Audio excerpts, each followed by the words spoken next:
Hey guys, it's Coach K again. I apologize for the disruption in service, but it is raining really hard out here. You know, this tropical storm is blowing through Florida right now. Anyway, so I wanted to talk about tonight the 5 top ways that you know you are dealing with a narcissist. For those of you who see me for the first time or via the replay, once again, my name is Corey J, aka Coach K, and I'm your happiness coach. And I know people find happiness again after experiencing toxic relationships, or even for the first time.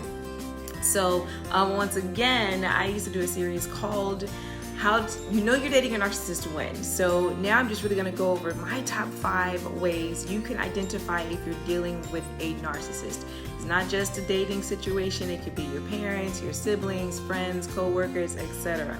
So the first way that you can identify if you are dealing with a narcissist, and there are different types of narcissists, but I'm going to talk about the covert narcissist right here because they seem to do the most damage, okay? Because you don't know who they are. They wear a mask.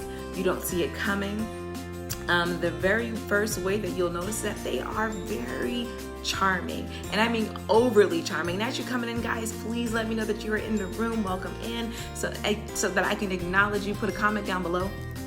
So once again, they are overly charming, and I mean overly charming. You know, there is there's complimenting people, and then there's overcompensating just to get somebody to like you, just to get somebody to pay you some mind, just to reel people in. And covert narcissists, they do that very, very, very well. They are very, very, very charming. They're very good looking most of the time. And they know how to use their good looks to their advantage. They know how to reel you in with their charm, and they will have you thinking they're the best thing since sliced bread. They are Jesus walking. Literally, they're just that good at getting people to believe the false perception that they give to the people around them. And they do tend to live in a bubble. But the very first way, once again, they are extremely charming. There's complimenting somebody. Hey, good looking. You're handsome, hey sexy, good morning beautiful, you know, etc. And then there's laying it on a little too thick to where it makes you a little uncomfortable, okay? And that's what covert narcissists tend to do, because they want you to feel super special. They want you to feel like you're the only person in their world, although you will never be. But they will make you believe that they are completely interested in only you. They will say things to you like, I've never met anybody like you. You are the only person in my life that has ever treated me this way. You make me feel so special. And it's wonderful to hear those things. But covert narcissists tend to overdo it, and they lay it on very, very, very thick. Number 2, they prey on the kind-hearted.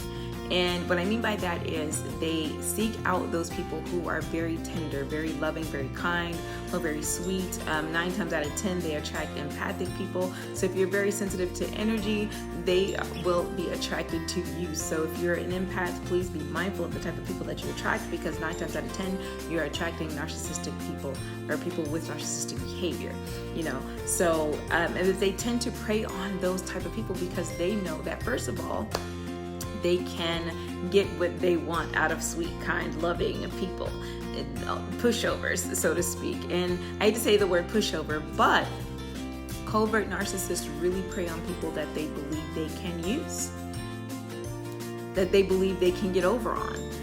And soft, kind-hearted, loving people are very sweet, and they're very giving, and they know that they'll bend just a little bit, so they prey on people like that. They study people like that, so because they want to know how far they can go. They want to know how much they can do, how much they can get away with that person, so they prey on kind-hearted people. So be mindful of people who come around you and draw from you consistently. You protect your energy. You know, and narcissists are energy vampires. They will drain all you have, and you won't even realize it because you're such a caring and such a giving person. So protect your energy and protect your heart, most certainly. Number 3, you're perfect to them until you're not. And what I mean by that, guys, is that perfect until you're not. They will tell you that you are everything to them. They will treat you like you are their queen, like you are their king, until you do something that they don't like, or until you can no longer give them what it is that they seek from you, which is really unfortunate. But they really have no true, real intent. to care for you or to love you. It is just not there. Everything that they do when it comes to you, it's really for their own personal gratification. Unfortunately, they are there for their own personal gain. They don't want anything, they don't want to really give to you genuinely. All they really want to do is take. So they are, the way they treat you is if you're good enough for them, as long as you're giving them what they want, as long as you're giving them what they need. And honey, the minute they feel that you can no longer give them what they need, or that you're no longer giving them what they need, they will move on to the next person without even really any word letting you know. You're perfect to them until you're not. They want you to do everything that they want. They don't want you to have a mind of your own. They don't want you to think for yourself. They don't want you to, and they subtly do it. They will have you questioning your own cognitive thinking. They will have you thinking that what your thought process isn't good enough. They know everything and you know nothing, you know.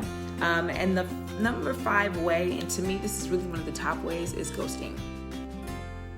Ghosting. They will ghost you like it's nobody's business. When they no longer have need of you, they will ghost you. They will not reply to your messages. They will not return your phone calls because they no longer have need of you. They've moved on from you. And that's the part that kind of stings the most, because by the time they've ghosted you, hi D, thank you for watching. By the time they've ghosted you, you have poured into them in some way. You have let your guard down in some way. You have allowed them to see you vulnerable. You have allowed them in a space that you probably weren't sure if you really wanted to let them in, but they charmed their way into that space in your heart, and you were willing to be open to something different because they presented to you something that appeared to be different, which it really was not. However, they will ghost you for no reason, and it will leave you questioning your own self-esteem, your own self-worth, your own feeling of self-love. Like it really breaks you down for a second, and it'll have you thinking, what did you do wrong? That's the point of ghosting, is to have you chasing them. It's to have you questioning what you did wrong, even though you did nothing wrong. And that's unfortunate, but that's what they do. So if you've been ghosted by somebody, you let them stay ghost. Don't answer. When they start talking back to you again, or start reaching out to you again, don't respond to them. Give them back a little bit of what they gave you. Let them see how it feels. And narcissists don't like to be ghosted in return. They want to do the ghosting. They don't want to be ghosted. They don't want to receive anything that they dish out. Okay? But once they ghost you, it's only going to be downhill from there.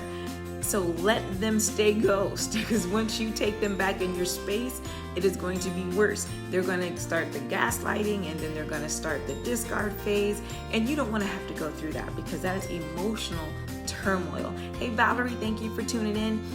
The ghosting part is the lead in for the gaslighting, but those are my 5 top ways that you can definitely identify a narcissist in your life. Number 1, they are overly charming. Okay? If you have somebody in your life that is throwing on the compliments like nobody's business, to the point where it's kind of like, okay, you do a little too much, they might be a narcissist. Okay? and let me be honest, guys. In the beginning, you won't know that you're dealing with a narcissist. It's very hard to tell in the beginning, especially with a covert narcissist, because they're very good at being who they are. They're very good at doing what they do. They're very good at wearing that mask that they put on every single day. Okay? They rehearse who they are. They're actors, and they deserve Academy Awards, and they're good at reading their lines every single freaking day. Okay? So if you have somebody who is laying it on real thick, run far away from that person, because it's not normal. You know, either they're extreme, and okay, not either. Narcissists are extremely insecure people on the inside. That's why they have so many people, because they are insecure and have a hard time dealing with being alone. They can tell you all day that they're fine with it and they can do it all by themselves. But narcissistic people, like true covert narcissists and true sociopathic, narcissistic sociopathic people, cannot be alone. They can't stand it, because then they're left alone with their own thoughts. They're left alone with their own behaviors. They're left alone with the demons in their head talking to them and telling them to do stupid crap. Yeah, they don't like that. They can't stand the noise in their own head. That's why they say such hurtful things to other people.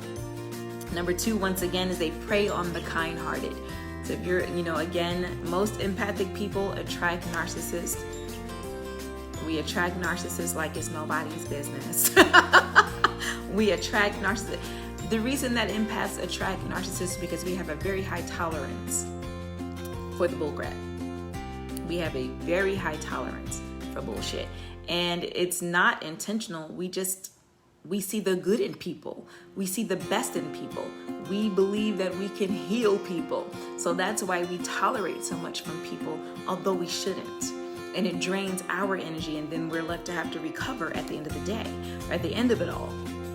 We are drained the most. And it's the most volatile type of relationship because it's that tug of war between good and evil, I say. Because when you're dealing with a covert narcissist and you're dealing with an empath, the empath can sense what the narcissist is up to and calls the narcissist out all the time, and they can't stand it. They cannot stand it. Hey guys, welcome in. Again, if you're seeing me for the first time or via the replay, I'm Corey J, aka Coach K, your happiness coach. And tonight we are talking about the 5 top ways you can identify a narcissist in your life. Number 3, once again, is you're perfect to again, you are perfect to them until you're not. As long as you're doing everything they want you to do, you'll be the love of their life. The minute you decide that will no longer be valuable to them, the minute you start questioning who they are, or the minute you start questioning what is it they say to you, you will no longer be of value or of use to them. And some got no different from a relationship and dealing with narcissists, because narcissists don't like are you saying that they do like relationships or they don't? They don't like commitment. One thing I will say is they do not like commitment. Narcissists do not commit. They will not commit. I will say that's the number 6 way you're really dealing with a narcissistic person, is that they won't give you that final commitment. And if they rush into that commitment, that's a red flag. A lot of times, too, narcissists will rush into a commitment with you because they want to continue to drain your resources. They know they can control you in some way, or you have something that they need long term, whether it be a position in a company, whether it be finance, whether it be something of great value that you can add to them. They most definitely will try to jump into something with you. But if you only have a little bit, they won't. Say they don't at all. Right, they don't. I have dealt with one for years. Everything you've said so far is very true. Thank you, Valerie. And I'm sorry that hopefully you're out. I hope you're out of that relationship, because nobody should have to go through that. I know how it could be. I was in one for 5 years, and let me tell you, I didn't know for the first 4. I had no clue. And I'll go and I'll share that story as I continue to share once again about how you get identified dealing with a narcissist. And I go over this every year, guys, because I really want people to be able to identify these kind of people. They're very toxic. They're very hurtful. They're very, toxic was really it's bad. And there's no good that can come from it. They will leave you hanging on a limb, waiting for them, thinking that they keep you believing that you're going to have something with them, that they're going to commit to, that they're going to marry you. And this goes for men and female narcissists, okay?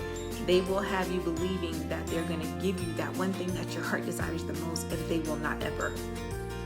They won't ever. They will move on to the next, and you won't even know it. Okay, until you see it either on social media or until you find a text message somewhere or an email.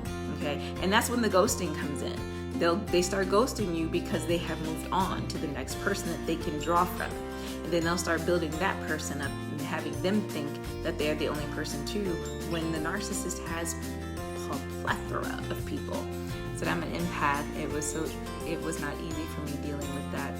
Damn, that's just 9 years. Thank God it's over. 9 years is a really long time. I thought 5 years, was a long time. But D, I'm surprised. I'm not surprised. You are a very strong woman. So I'm glad that you are still standing in your strength and you were able to get out and still be in your right mind, because they definitely try to break your mental. That's the whole point. It's a game to them. They want to break you down so you can be codependent on them. And, you don't want to be attached to anybody like that, you know. And I thank God it's over for you too, Dee, and Valerie, and anybody else who's watching this, either live or either replay. You know, if you were able to get out of that relationship, I'm so happy for you. Congratulations, and stay out. You know, because again, like I said last week or 2 weeks ago, it is cuffing season, guys. So guess what? They're looking for somebody to stay next to, lay next to, be booed up with, get all kind of whatever it is they can get during this holiday season. You know, make you think that they're gonna work it out. Don't fall for the okie doke. Let them go on and be ghost with whoever they ghosted you for in the first place, even though it's gonna be uncomfortable. And as an empath, you know, I'm pretty sure it was hard. Well, okay, you know what, Dee? Let me ask you this. Why was it not easy for you to deal with that?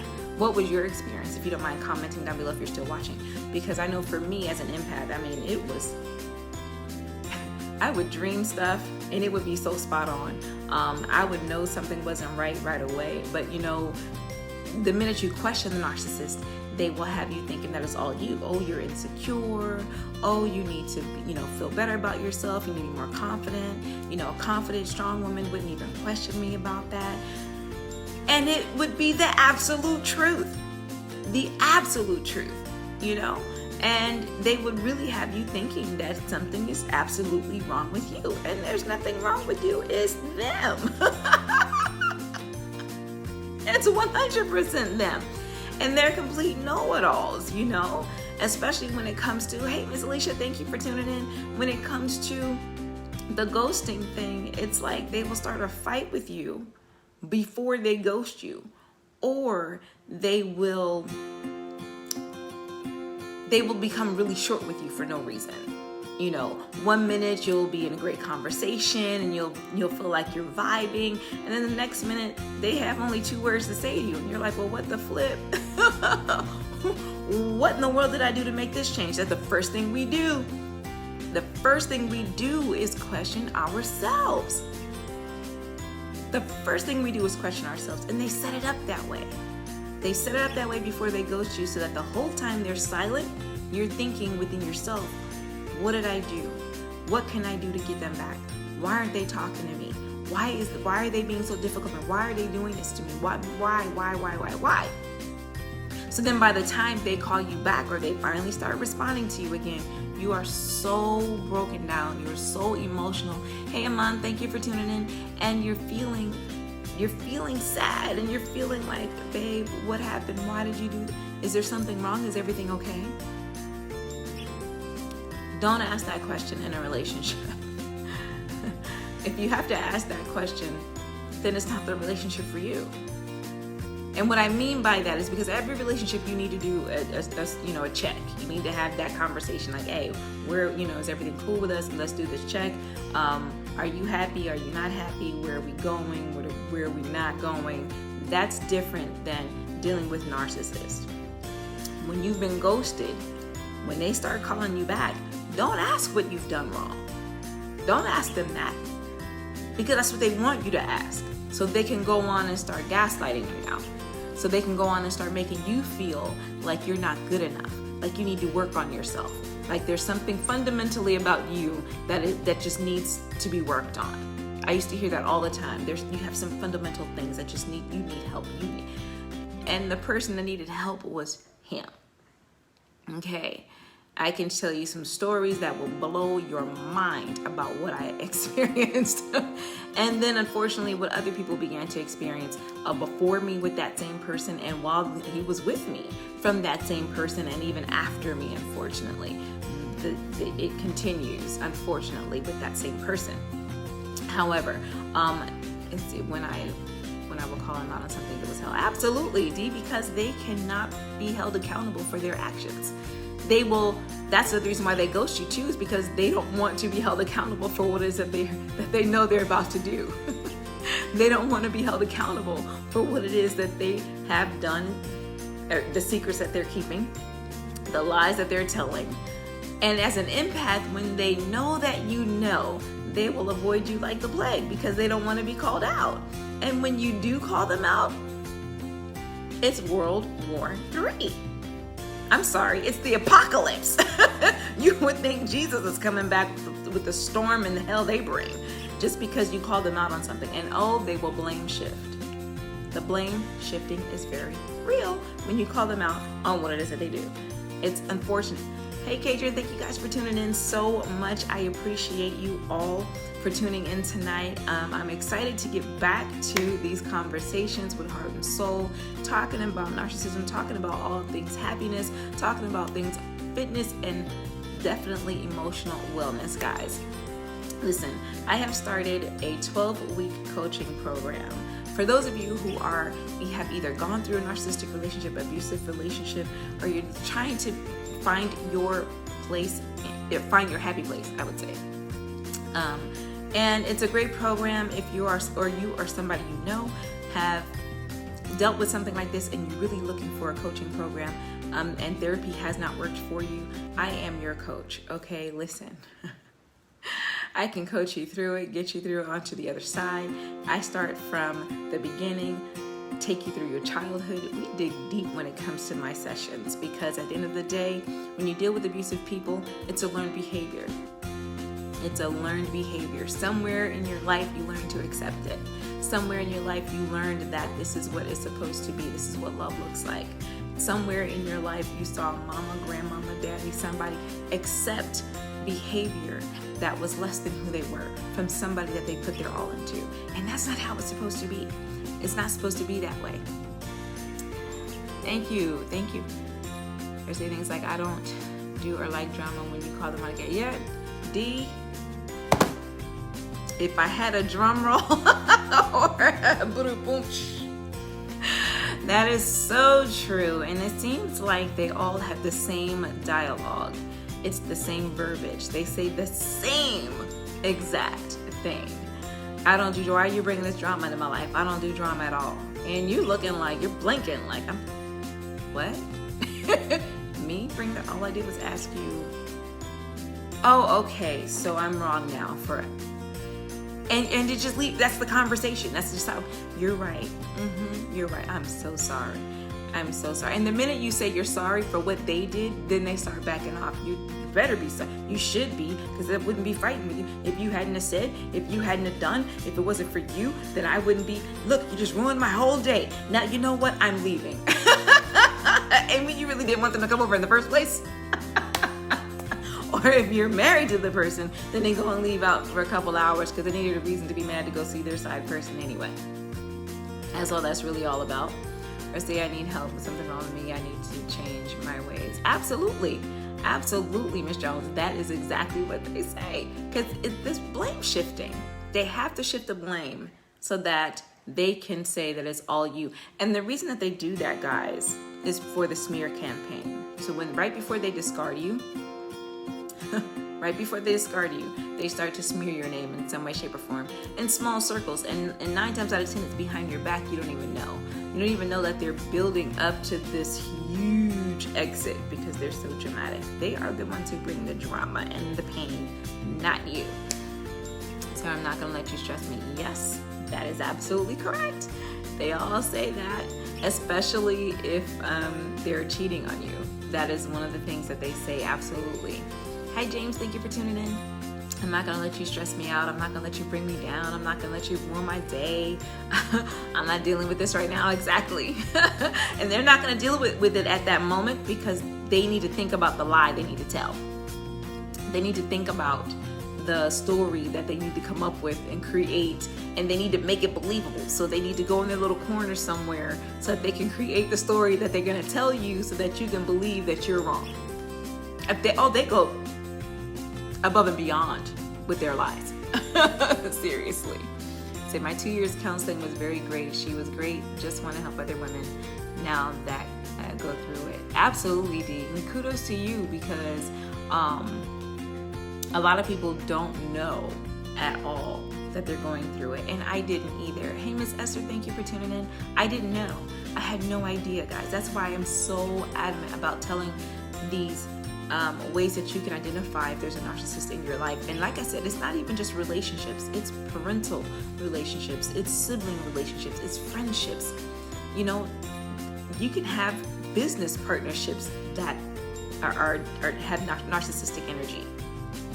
that's not going to work, because you'll wind up doing all the work by yourself, or you'll wind up kind of learning how to do things on your own without your partner, or without the person who's supposed to be teaching you. And that is unfair, but it happens, you know.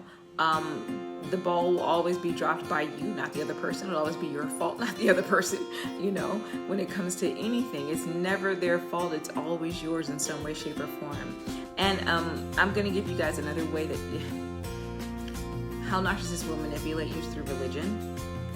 They will use God as a heartstring to pull of yours, especially if you're a believer, or whatever your religious beliefs are. They will pull on that very, very, very strongly to get you to feel closer to them, and so that you can believe that, you know, God sent them to you in some way, shape, or form. It's unfortunate, but they really do that. It's like, it's really sad when you gotta go and use God as a crutch to get people to do, you know, I don't know what you want to call it, God to do your bidding, no.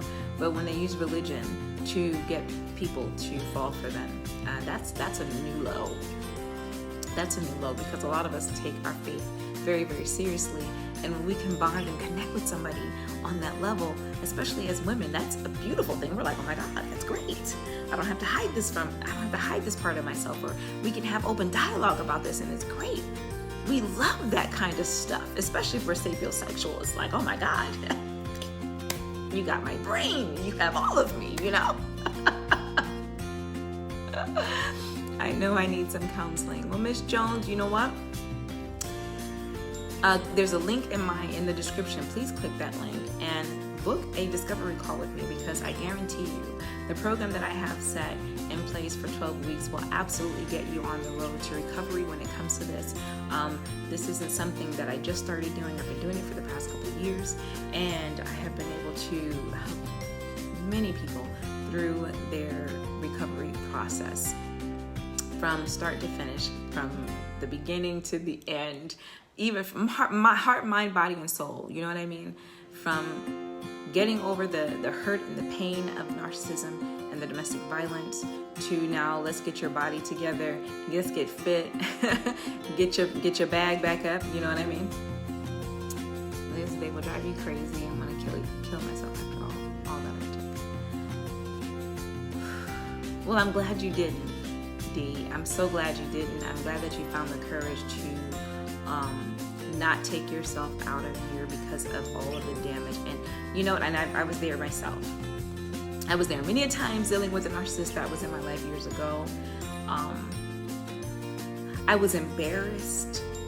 I was embarrassed that I could be with somebody who, first of all, claimed to be a doctor and was not that, but used that as a way to, one, get women, but two, to be able to cheat and be with other women. I mean, multiple families while with me. I was insulted. I was hurt. I was broken. And then the levels of abuse was just asinine. Okay?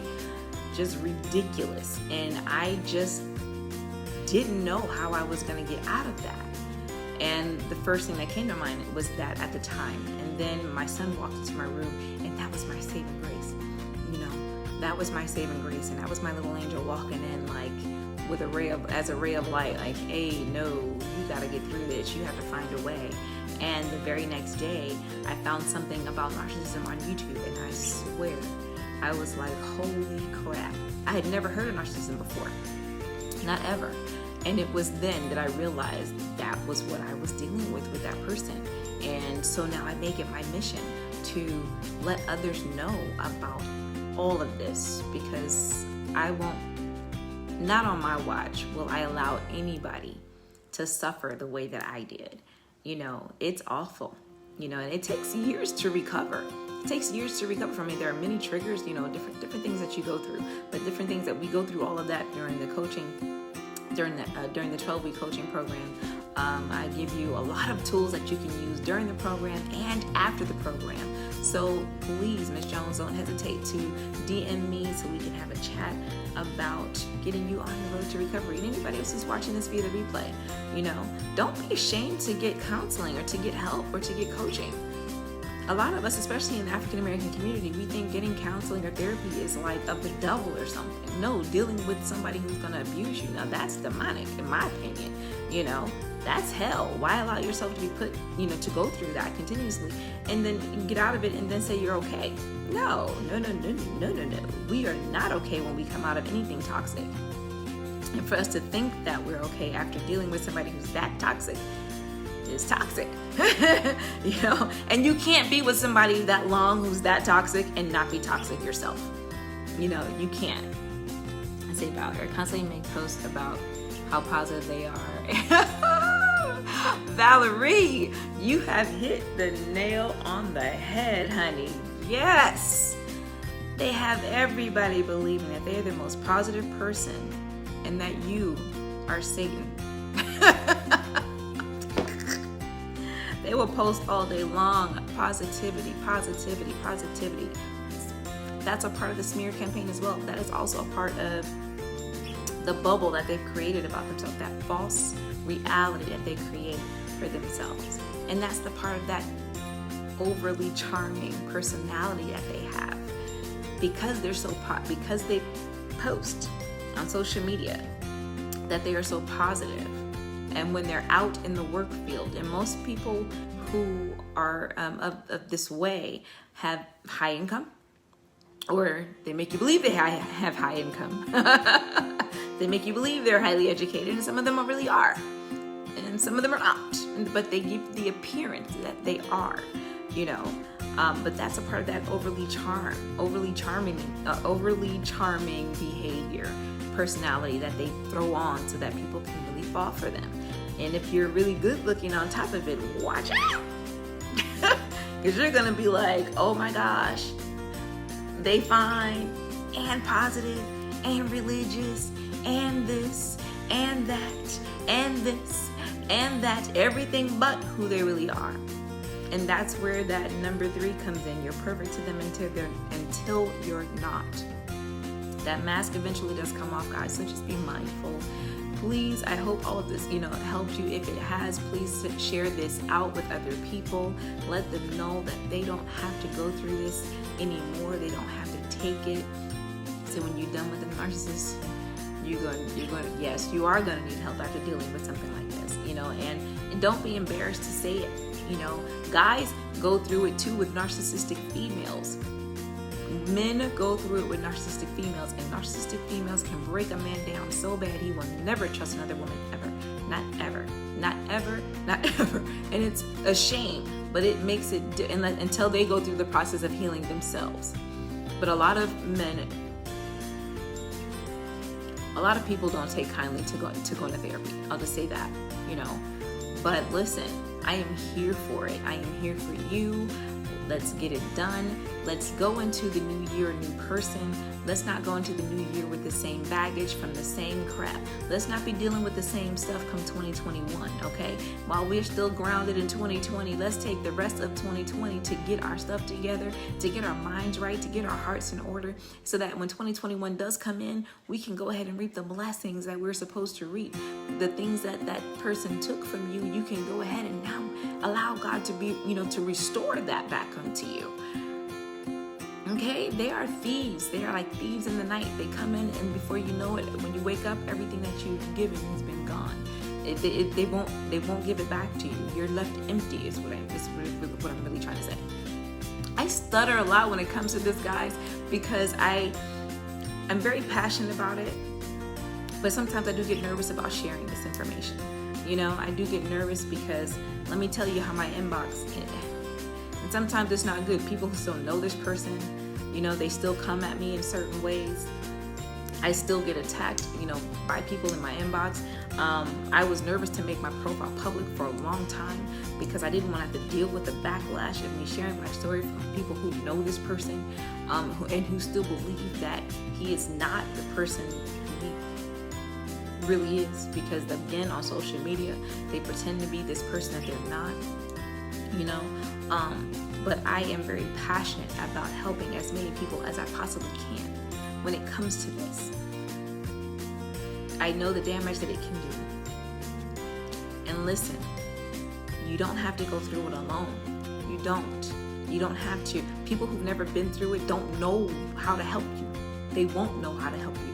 If your therapist has never been with it, they won't know how to help you get through it. And that's just facts. I've gone to regular therapists and they had no idea how to help me get through it. And I just found myself sitting there still in tears, going home the same way that I came there because they couldn't understand what I was talking about. I'm like, I'm paying you for what? I paid them for nothing because I still left with the same questions that I came there with. And I had no answers. So I had to seek them out on my own. And now I am just determined to help as many people as I can. Male, female, everybody, to not have to deal with this anymore and to heal from this kind of hurt and this kind of damage and this kind of abuse, because no one deserves to go through this. No one deserves to feel that kind of pain. Nobody deserves to be hurt in that kind of way.